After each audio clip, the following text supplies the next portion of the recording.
वंदे तो सर्वसिद्धे ध्रुवममलमणोवमं गदिं पत्ते वोच्छामि समय पाहुड मिणमो सुद केवली भड़िदम। पंच परमेष्टि भगवान की जय। आत्मा का अन्य द्रव्य के साथ कर्ता कर्म संबंध नहीं है, तब आत्मा कर्ता कैसे बनता है? आज की दो गाथाओं में यही चर्चा होगी। आइए गाथा 347। बवहारो भाषि दीण दू परदवं मम भणन्ति विदिदत्था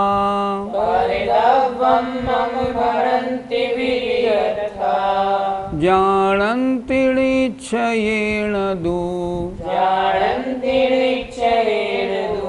नय इह परमाणुमित्त मम किंची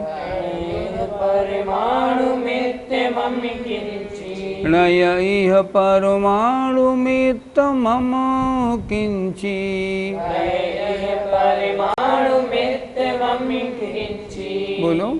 बवहार भाषि दीण दू परदवं मम भणन्ति विदिदत्था जानन्तिरिच्छयेण दू नय इह परमाणुमित्त मम किंची। अर्थ देखें। व्यवहार भाषिणे ददु, व्यवहारने की भाषा से। परद्रव्यम मम, परद्रव्य मेरा है। भणन्ति, ऐसा कहते हैं। विदिदत्था, विदित अत्था, अत्था माने पदार्थों के स्वरूप के ज्ञाता। जिनको पदार्थों के स्वरूप का परिचय है, ऐसे ज्ञानी भी व्यवहारने की भाषा से कहते हैं यह परद्रव्य मेरा है।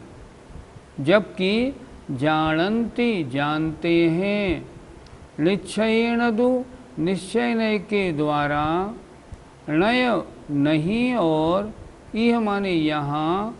परमाणुमित्त, परमाणु मात्र भी। मम माने मेरा। किंची माने किंचित भी। वो जो विदिदत्था माने पदार्थों के स्वरूप के जानने वाले हैं, वे जानते हैं कि निश्चय के अनुसार इस लोक में परमाणु मात्र भी मेरा नहीं है। मेरा तो मात्र अपना आत्मा है, उसके अलावा एक परमाणु मेरा नहीं। फिर देखें। व्यवहार भाषिदेण दू, व्यवहारने की भाषा से।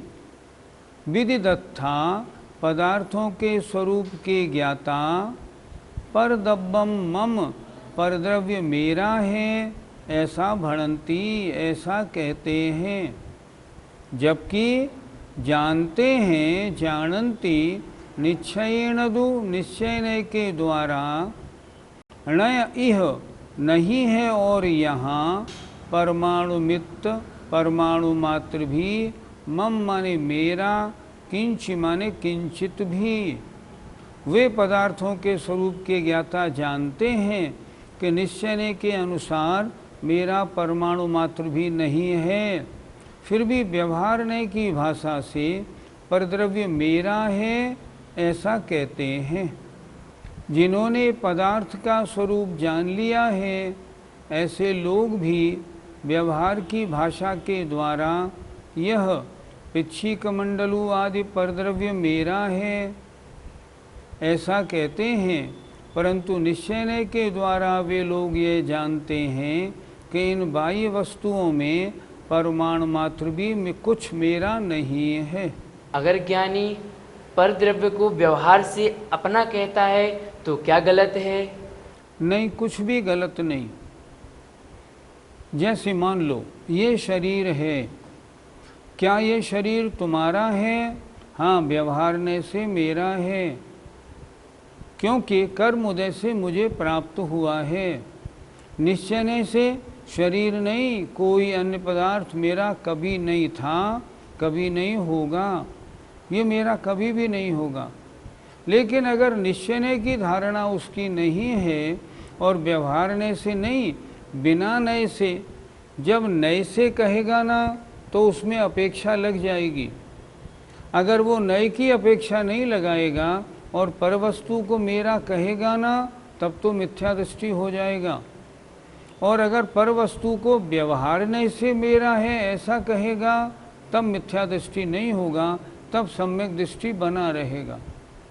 इसलिए जो पदार्थों के ज्ञाता हैं, अगर वो अन्य पदार्थों को ये मेरे हैं व्यवहारने से ऐसा कहते हैं तो आपत्ति नहीं, क्योंकि उन्हीं क्षणों में अंतरंग में वो ये जान रहे हैं कि निश्चय के अनुसार मेरा कुछ भी परमाणु मात्र मेरा नहीं है, ये तो व्यवहारने से है। पंडित जी, फिर तो वो ज्ञानी हो गया।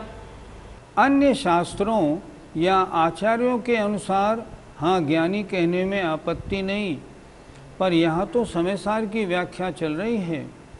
समय सार में ज्ञानी कौन है? जो अपनी आत्मा में लीन हैं। अगर आत्मा में लीन कोई भी अगर अन्य द्रव्य को अपना कहता है व्यवहारने या निश्चयने से, तो वो ज्ञानी अपनी ज्ञान साधना से च्युत हुआ, इसलिए अज्ञानी है, इसलिए वो मिथ्या दृष्टि है। पर सामान्य कथन की अपेक्षा अगर देखेंगे, अन्य आचार्यों की कथन की अपेक्षा, तो जो अन्य द्रव्य को व्यवहारने से कह रहा है वो ज्ञानी है, क्योंकि उसने व्यवहारने लगाया। एक बात सोचते हैं, मान लो बड़े बड़े राजे महाराजे थे, क्या वो अपनी पत्नी को अपनी नहीं कहेंगे? अपने पुत्र को, अपने शासन को, अपने ग्राम को, अपने महल को अपना नहीं बताएंगे? सब बताएंगे। महाराजा भरत छायक सम्यक दृष्टि थे। अगर कोई उनसे कहेगा कि भैया भगवान ऋषभदेव कौन हैं, कहेंगे ना मेरे पिताजी हैं। ये कौन है? ये मेरी पटरानी है, वो तो कहेंगे। इसलिए अन्य शास्त्रों की दृष्टि में या अन्य अपेक्षाओं से तो वे ज्ञानी हैं, लेकिन यहाँ समय सार जी में ज्ञानी उसको माना है जो निर्विकल्प अवस्था को प्राप्त है। पंडित जी, हमारी मान्यता कैसी होनी चाहिए? समय सार की दृष्टि में हम अभी अज्ञानी हैं, क्योंकि अपने स्वभाव में लीन नहीं। अब बात करते हैं लौकिक दृष्टि की। अब जैसे मान लो आपका मकान कौन सा है? ये मकान मेरा है। आपकी माँ कौन सी है? ये मेरी माँ है। ये किताब किसकी है? ये किताब मेरी है। अगर नहीं कहोगे तो लोक व्यवहार कैसे चलेगा? लोक व्यवहार चलाना है ना, तो व्यवहारने के अनुसार ही चलेगा। लेकिन अगर व्यवहारने की मान्यता को आपने सर्वथा मान लिया, ये माँ मेरी है, ये वस्तु मेरी है, ये मकान मेरा है, अगर ये मान लिया तो गुणस्थान पहला हो गया। क्योंकि जो वस्तु भिन्न थी उसको आपने अपना स्वीकार क्यों किया? सिद्धांत तो ये कहता है अन्य परमाणु मात्र मेरा नहीं, मेरी तो मात्र आत्मा है, आत्मा के अलावा मेरा कुछ नहीं। अगर आप उससे आगे बढ़ गए और आपने ये कह दिया ये वस्तु मेरी है, तब मिथ्या दृष्टि में गिनती बन जाएगी। इसलिए व्यवहार चलाने के लिए ये बोलना तो है कि ये मेरा पुत्र है, ये मेरा मकान है, ये मेरा पैसा है, ये मेरी दुकान है, पर मतलब आंतरिक धारणा ऐसी रखनी है वास्तव में मेरा कुछ नहीं। इसीलिए जब सामायिक में बैठते हैं तो स्पष्ट बोलते हैं मेरा कुछ नहीं, बस मेरा तो मात्र मैं हूँ। सर्वम निराकृत विकल्प जालम संसार कांतार निपात हेतुम। सारे विकल्प जाल हटा दो। मेरा कौन? कोई नहीं। मैं किसका? किसी का नहीं। मेरा आत्मा, मेरी आत्मा, मैं उसका, बस और कुछ नहीं है। इसलिए व्यवहारने से लोक व्यवहार में बोलने में आपत्ति नहीं है, पर समय सार के ज्ञानी नहीं कहलाओगे। समय सार कार तो अज्ञानी ही कहेंगे। पंडित जी, तो ज्ञानी भी दो प्रकार के होते हैं? हाँ, होते हैं ना। जो सम्यक दृष्टि हैं, चौथे गुण स्थानवर्ती हैं, वे सम्यक ज्ञानी हैं, उनकी कोटि ज्ञानी में आती है, उन्हें अज्ञानी नहीं कहा जाएगा। लेकिन समय सार जी की दृष्टि में जो अपनी आत्मा में लीन है वे ज्ञानी हैं। आत्मा को छोड़कर जो राग द्वेष सांसारिक कार्यों में लगे हैं उनको तो उन्होंने अपराध माना है। ये आत्मा अपराध कर रही है, ये समय सारकार की दृष्टि है। समय सारकार तो जो आत्मा शुद्धोपयोग से हटकर शुभोपयोग में आई है उसको मिथ्या दृष्टि अज्ञानी तक कहते हैं। क्यों कहते हैं? शुद्धोपयोग से च्युत क्यों हुए? इसलिए ज्ञानी भी दो प्रकार के होते हैं।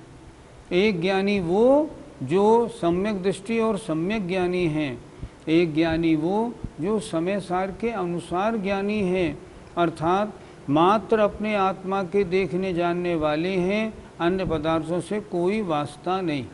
गाथा 347 का पद्यानुवाद। मेरे खरे धन मका परिवार आदि, पी मोह मध्य बक्ता व्यवहार वादी, लेते विराम मुनि निश्चय का सहारा, गाते सदा न पर का अणु भी हमारा।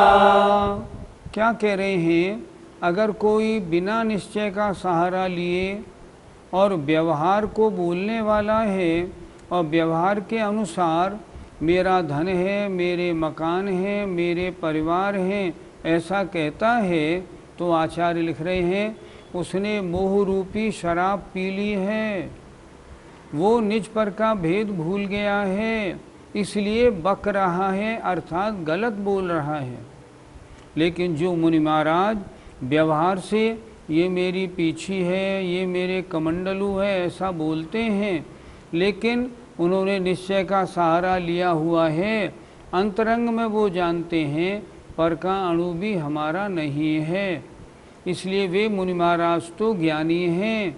लेकिन जो मात्र व्यवहार का ये आलम्बन लिए बैठा है और अन्य पदार्थों को अपना मान रहा है, वो तो मोह रूपी मदरा को पिए हुए मिथ्या दृष्टि है, ऐसा समझना चाहिए। गाथा नंबर 348 देखते हैं। जह को वीणरो जंपदी, जय को वीणरो जंपदी, अम्माणं गाम विषय पुररठम, अम्माणं विषय पुररठम, अम्माणं गाम विषय पुररठम, अम्माणं गाम विषय पुररठम, अम्माणं गाम विषय पुररठम, अम्माणं गाम विषय पुररठम, नयहोन्ति तानि तस्सदो, नयोन्ति तानि तस्सदो, भड़दीय मोहेन सोऽप्पा, भड़दीय मोहेन सोऽप्पा। बोलो।